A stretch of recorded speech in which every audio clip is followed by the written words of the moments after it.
자, 오늘은 마태복음 18장 10절부터 14절을 봅니다. 원래 오늘 요한복음을 보려고 했는데요. 오늘은 요한복음 다음 주에 보고요. 마태복음 18장 10절부터 14절입니다. 하나님 말씀을 한번 봉독해 드립니다. 마태복음 18장 10절부터 14절입니다.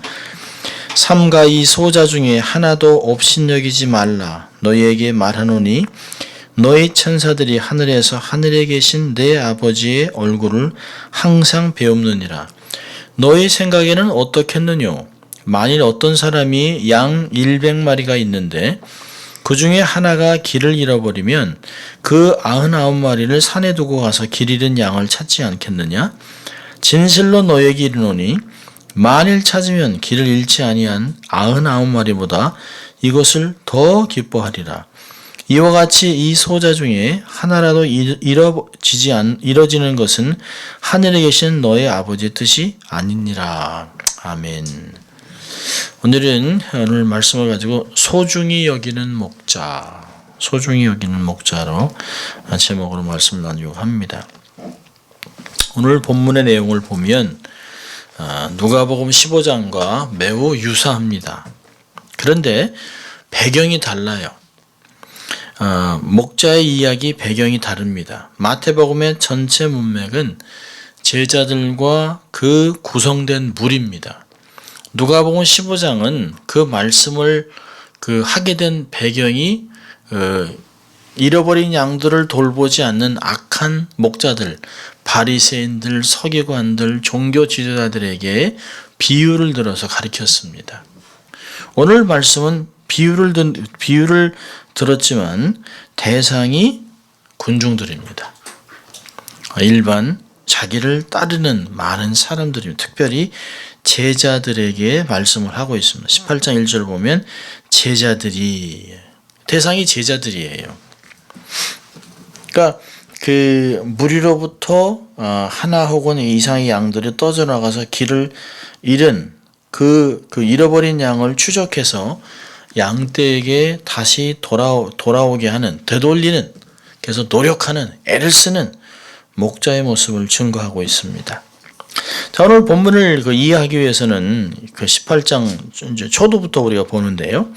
1절을 보면 우리가 읽지 않았습니다만은 1절은 이렇게 시작합니다. 우리 1절 한번 같이 읽어볼까요? 그때에 제자들이 예수께 나와 가로되 천국에서는 누가 큽니까? 제자들이 물어봤습니다. 누가 큽니까? 아마 서로 자기가 막 크고 싶은 마음들이 사실은 누구에게나 다 있죠. 그러니까 서로 누가 상석에 앉느냐 이런 것도 있었습니다. 그러니까 제자들이 예상했던 답은 권력자, 실력자, 종교 지도자, 소위 왕 같은 부요하고 강한 자들이 있을 것일 거예요. 그런데 예상치 못한 답이 돌아옵니다. 예수님이 말하시기 전에 2절에 보니까 한 어린아이를 불러 저희 가운데 세우시고, 그리고 얘기합니다. 너희에게 이르노니 너희가 돌이켜 어린아이들 같이 되지 아니하면 결단코 천국에 들어가지 못하리라. 천국에서는 누가 큽니까? 라고 얘기했는데 예수님이 어린아이 같이 돌이켜서 어린아이 같이 하면 천국에 들어갈 수도 없다. 천국에서 큰 자가 작은 자가 아니라 아예 들어갈 수도 없다. 라고 얘기를 하고 있습니다. 동서고금을 막론하고 어린아이들은 함부로 취급받았습니다. 어느 나라도 어린아이들이 귀하게 대접받는 데는 없어요. 어린이들은 가라. 어릴 때도 보면 이렇게 차력사들, 약 파는 사람들 동대문이나 이렇게 이런 데 가보면 막 하다가 어린이들은 가라, 어린이들 가라 말입니다. 어린아이들은 성인도 아니고 힘도 없어요. 철도 없는 대상들이니까 그냥 일만 퉁퉁 저지른다. 아이고 저거 언제나 사람이 되나, 언제나 철드나, 아이고 머리에 피도 안 마른 것들이, 이런 얘기를 많이 듣습니다. 예수님 당시에는 인구 조사에도 들어가지 않았습니다. 예수님이 5천 명을 먹인 상황에서도 어린아이도 여인들 빼고 남자들만 5천이라 라고 얘기를 했습니다. 성인들을 얘기하는 것이죠. 세상에서 소외된 자들, 아주 극빈자들을 얘기할 때 과부와 고아들이라고 얘기를 합니다. 그러니까 남편이나 아내가 없는, 남편이나 아버지가 없는 사람들은 정말 천덕꾸러기 같은 소외된 사람들입니다. 스파르타는요, 아이가 태어났는데 장애인이거나 자라면서 건강히 자라지 못하면 과감히 언덕에서 그냥 던져 죽여버립니다. 근데 오늘 그 보면 본문에 등장하는 아이는 한 어린아이를 불러 세웠습니다. 근데 사람들이 누구야? 이러지 않습니다. 다 아는 아이예요. 예수님도 알고 제자들도 알고 사람들도 아는 그 어린아이를 이렇게 불러 세웠습니다. 그리고서는 그 특정한 아이를 세웠습니다. 이 아이의 특징은 주님을 무서워하지도 않고 주님을 절대적으로 신뢰하고 또 소란을 피우지도 않고 예수님의 말씀을 잘 따르고 그리고 모든 사람 앞에서 얌전한 자신을 낮추는 그런 아이일 것이에요. 그러니까 예수님도 알고 제자들도 알고 다 아는, 아마 한두 번 경험한 아이는 아닌 것 같아요. 누구를 따라온 누구의 자식일 수도 있어요. 근데 상당히 이 아이같이 라고 얘기하는데 사람들이 어느 누구도 뭐 그 애가 뭐 이런 얘기하지 않습니다. 그 아이를 다 인정하고 있어요.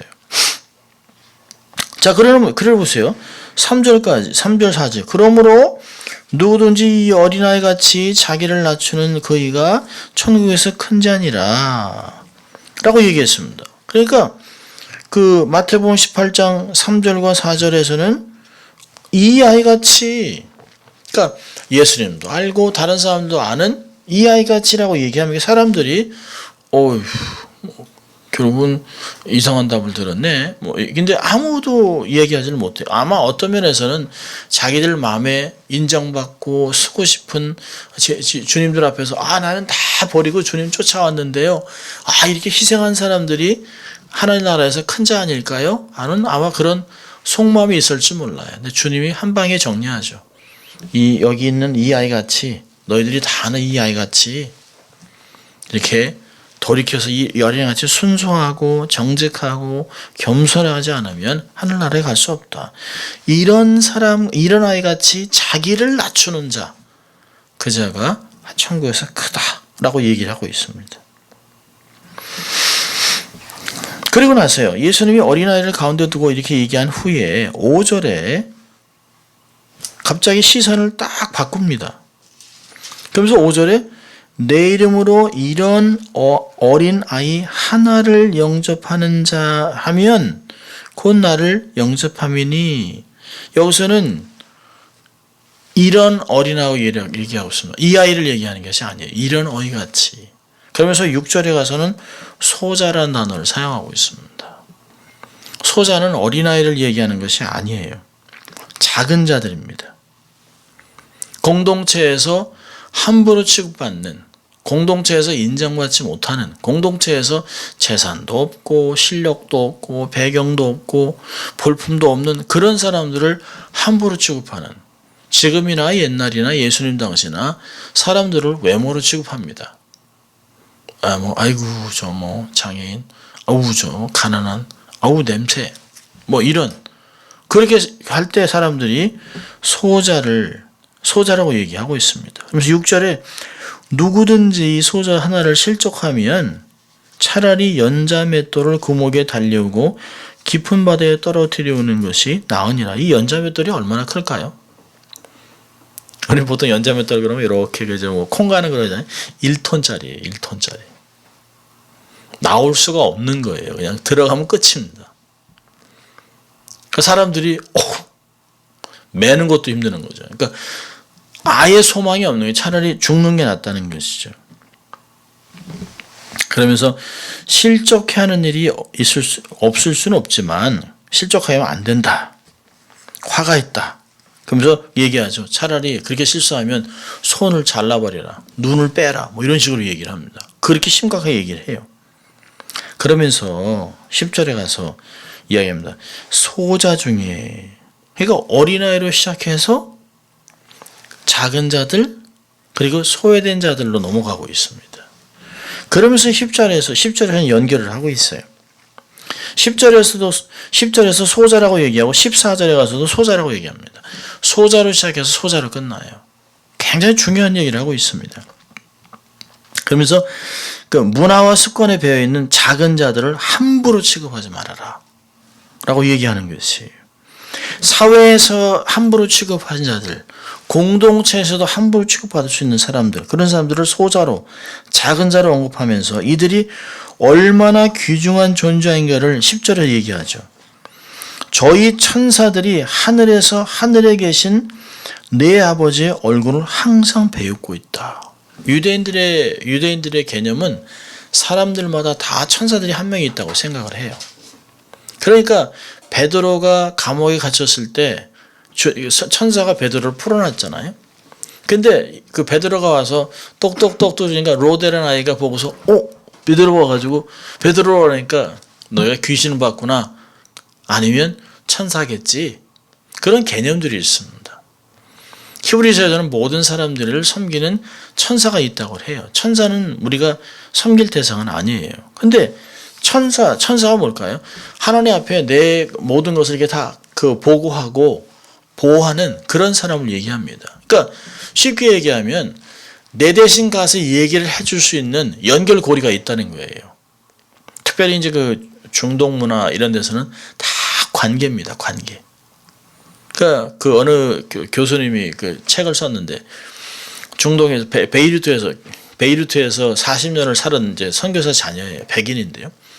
그분이 50불짜리 컴퓨터를 그 레바논에서 다른 나라로 이제 가져오려고 그랬습니다. 별것도 아니지만 자기가 자료가 옛날에 거의 다 있었으니까.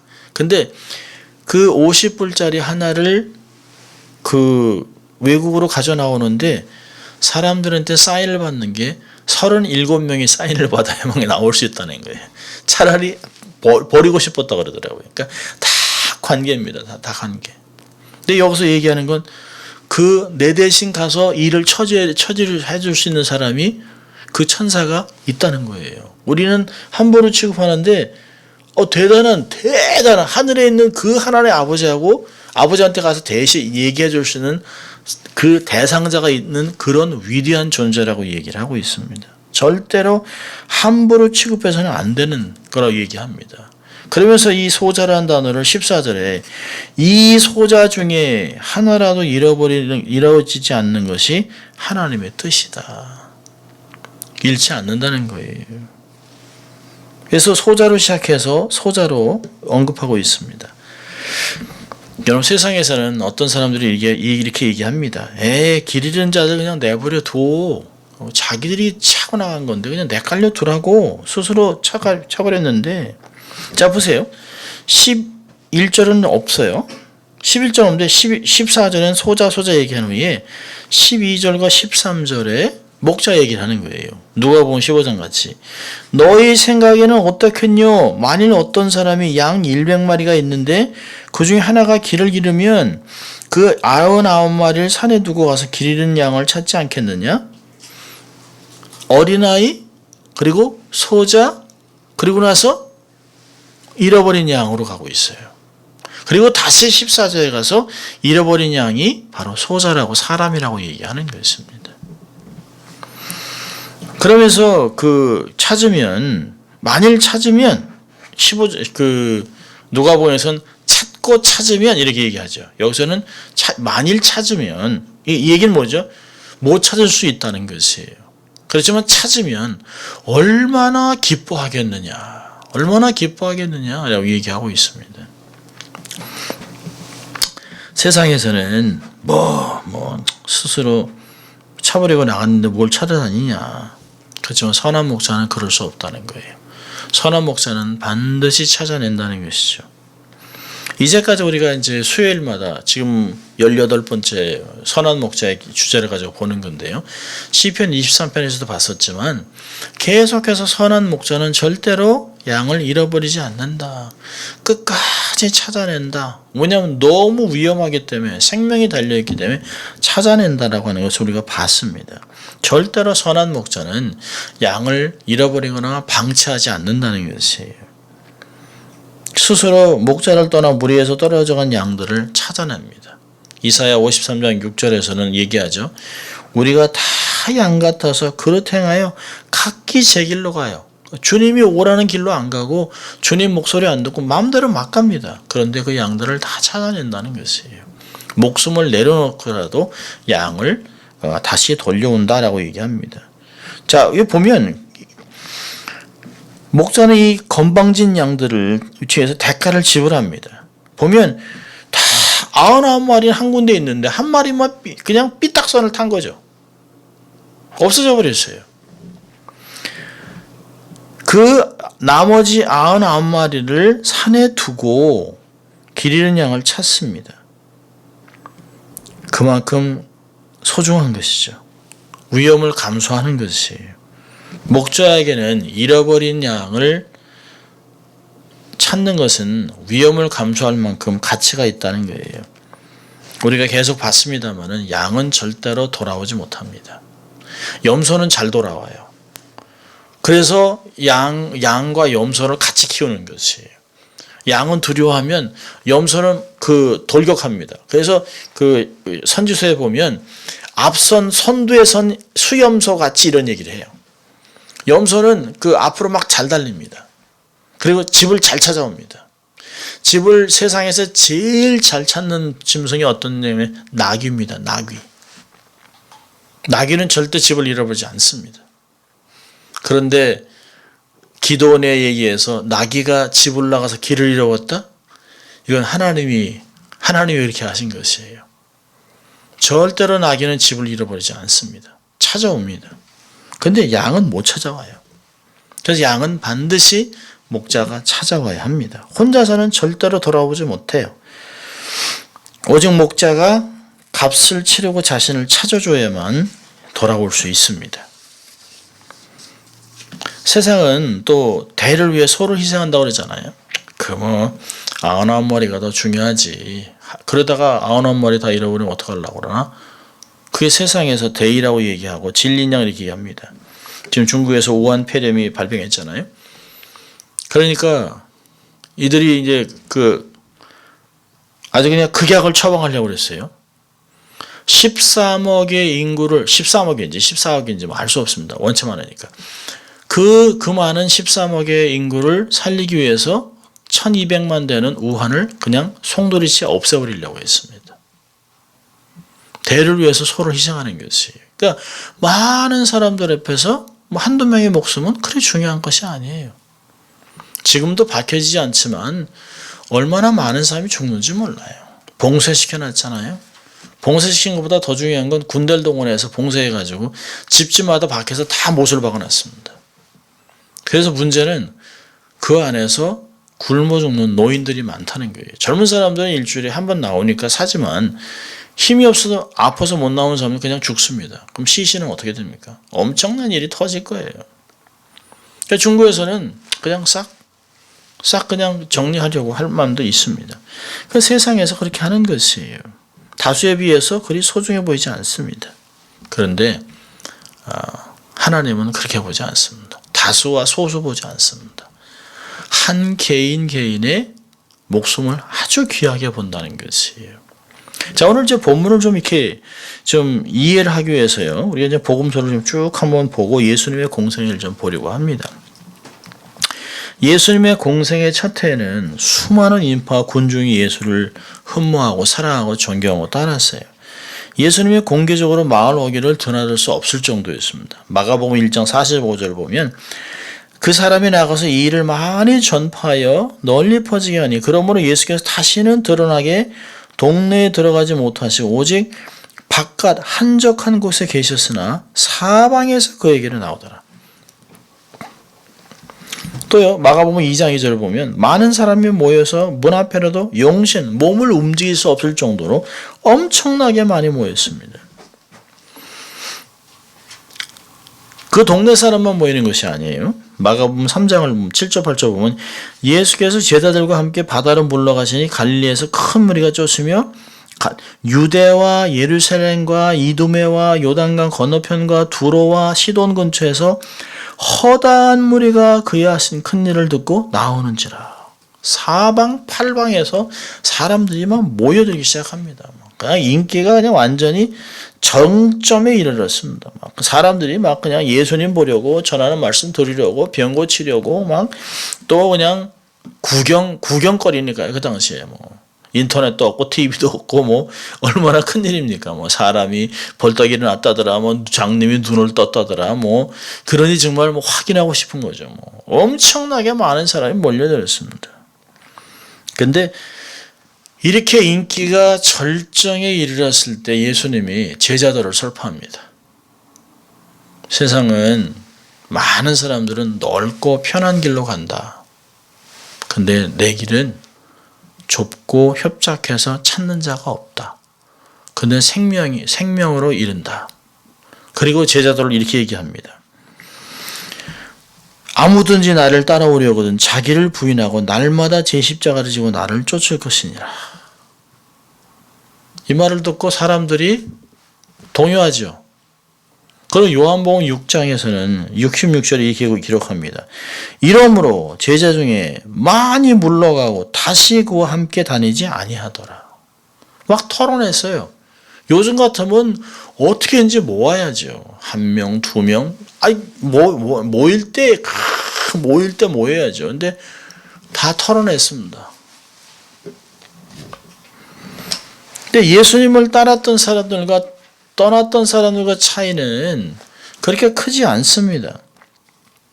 그를 쫓기 위한 그 최선을 다했지만 십자가의 고난의 길을 듣고 뜨끔한 거, 나는 아직 준비가 안 됐는데. 그래서 예수님의 길을 떠난 사람이 많았습니다. 이들이 예수님을 거절한 것은 아니에요. 부인하진 않았습니다. 예수님 말씀에 아멘도 하고 동의도 하고 그렇게 됐으면 좋겠다, 하늘나라 사모하고 그러지만 내가 예수님이 얘기하는 제자의 길을 가기에는 이건 너무 힘든 거라고 생각을 했습니다.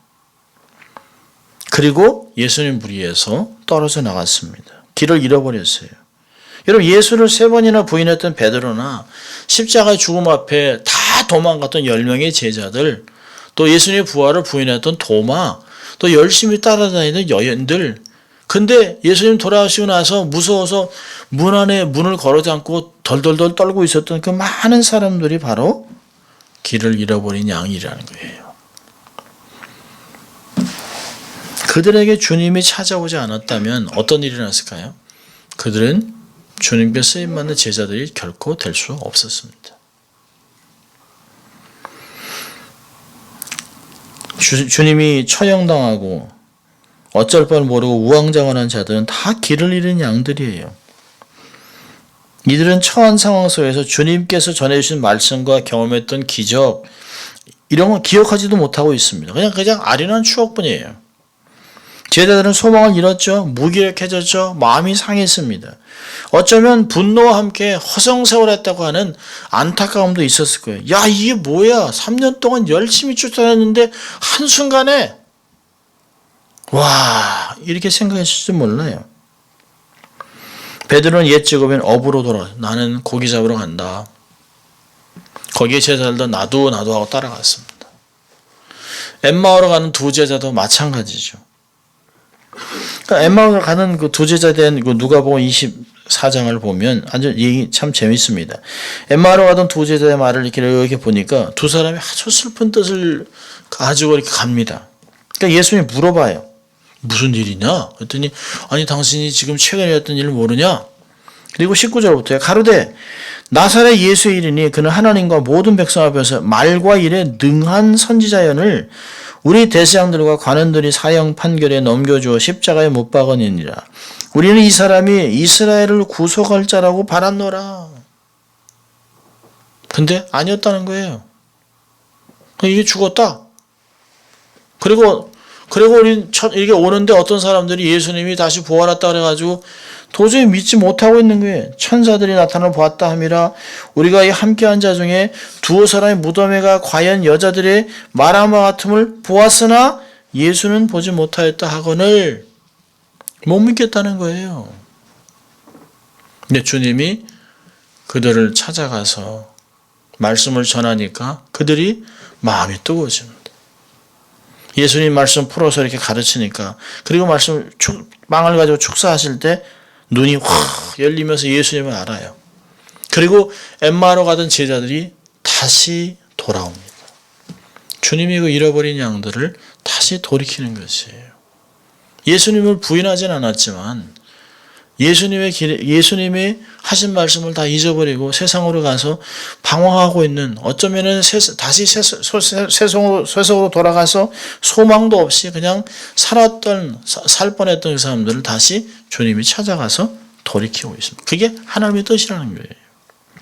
여러분, 모세의 출애굽 상황이 힘들어지니까 말씀도 안 들어요. 제자들이, 이스라엘 백성들이. 그냥 평상시에 노예로 삶을 살았는데 모세가 나타나서 이들을 출애굽할 걸 얘기하고 하나님의 새로운 비전을 얘기하니까 들떴다가요. 그냥 애굽이 관료들이 계속 어렵게 하니까 안 들어요. 하나님이 어떤 얘기를 해도 안 듣습니다. 그 출애굽기 6장 9절을 보면 모세가 이와 같이 이스라엘 자손에게 전하며 막 비전을, 하나님 이런 일을 하시겠다고 전하는데요. 그들이 마음의 상함과 역사의 혹독함을 인하여 모세를 듣지 아니하였더라. 사람들은 그래요. 그러니까 사람들은 얼마든지 믿음을 저버릴 수 있어요. 갑자기 트라우마를 당해가지고 내가 열심히 신앙생활했는데 왜 내 아내가 죽어야 됩니까? 나 열심히 생활했는데 우리 자식이 왜 이렇게 됩니까? 아니 난 열심히 살았는데 왜 나는 망해야 됩니까? 나 이러면 예수 안 믿어 라고 갈 수 있어요. 근데 하나님이 그들을 그냥 두지 않습니다. 믿음이 작은 자가 됐어요. 그들을 다시 와서 찾아내신다는 것이, 돌이키신다는 거예요. 여러분, 복음서를 자세히 읽어보면 예수님이 십자가 앞에서 아주 매우 흥미로운 내용들이 발견됩니다. 십자가에 못 박으라 라고는 함성은 빌라도의 재판장에서만 그랬습니다. 못 박아라, 죽여라. 그 얘기는 재판장에서만 들렸어요. 예수님이 못 박히신 십자가 앞에서는 군중은 침묵했습니다. 물론 내려와 봐라 이런 사람도 있었지만 대개는 그들이 서 있었습니다. 유대인들에게는 섰다는 얘기는 굉장히 중요한 이야기예요. 앉아있지 않았습니다. 섰다는 것은 어떤 마음의 존경심도 있는 것이에요. 군중은 침묵으로 일관했습니다. 하루가 저물 무렵 모든 군중들은 그 된 일을 보고 다 가슴을 치며 돌아갔다. 누가복음 23장은 아주 중요하게 얘기하고 있습니다. 가슴을 치며 돌아갔다. 이 가슴을 치는 행위는 깊은 통탄과 회개를 보여줍니다. 십자가 앞에 서 있던 군중들은 스스로 죄 때문에 괴로워하면서 최소한으로나마 자신만의 방법으로 진정한 회개를 했을 것이라고 학자들은 말합니다. 왜냐하면 예수의 비유에서 세리와 그 바리새인이 나오는데요. 누가복음 18장 13절을 보면 세리는 자신의 가슴을 치며 회개했다고 얘기합니다. 그 말을 누가복음 23장 48절에서 가슴을 쳤다라고 얘기합니다. 여기서 세리가 가슴을 치고 회개를 했다면 누가복음 23장 48절에 사람들이 그 된 일을 보고 동정하며 다 가슴을 치며 돌아갔다라고 얘기를 합니다. 우리가 뭘 한 것이야? 죄 없는 자를 우리가 죽였나? 죽인 것은 서기관이나 바리새인들이지만 유대 백성 그걸 말리지 못한, 어떻게 하지 못한 그들의 마음에 통탄함이 있는 것이에요. 십자가 앞에서 군중들이 참 이 다가올 오순절에 베드로의 회개로의 부름을 들을 준비가 된 것이에요. 갑자기 확 터지는 것이 아닙니다. 주님이 부활하시고 그 부활을 경험하고 성령 충만한 베드로가 이러한 일을 얘기하면서 설교를 막 하니까 그 가슴치고 회개했던 그 마음이 확 불이 붙은 것이죠. 선한 목자는 선한 목자 예수는 십자가에 달려서까지도 이스라엘의 집에 어린 양을 모으고 있는 것이에요. 오라고 부르시는 것이에요. 요한복음 20장 19절에는 안식 후 첫날 저녁 때에 제자들이 유대인들을 두려워하여 모이는 곳에 문을 닫았더니 예수께서 오사 가운데 서서 가라사대 너에게 평강이 있을지어다. 예수님에게는 이들은 잃어버린 양들입니다.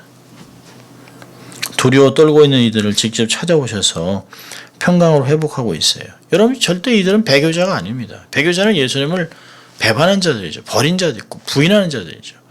이들은 그저 두려워서 떨고 있는 것이에요. 어찌할 바를 모르는 것이에요. 마치 잃어버린 양이 주인한테는 돌아가야 되는데 어찌 돌아갈지 모르니까 덜덜덜 떨고 있는 것 똑같은 모습입니다. 그 어린 양들이 잃어버린 양들에게 주님이 직접 찾아오시는 것이 그들이 어디 있는지 알고 있습니다. 그리고 찾아와요. 무리에서 떨어져 나와 나고진 양들이죠. 이들 무리에서 떨어져 나오면 심각해요. 잃어버리면 어려워질 수 있습니다. 완전히 그들의 믿음이 없어져 버릴 수 있습니다. 광야에서 죽을 수 있어요. 주님이 찾아오신 것입니다.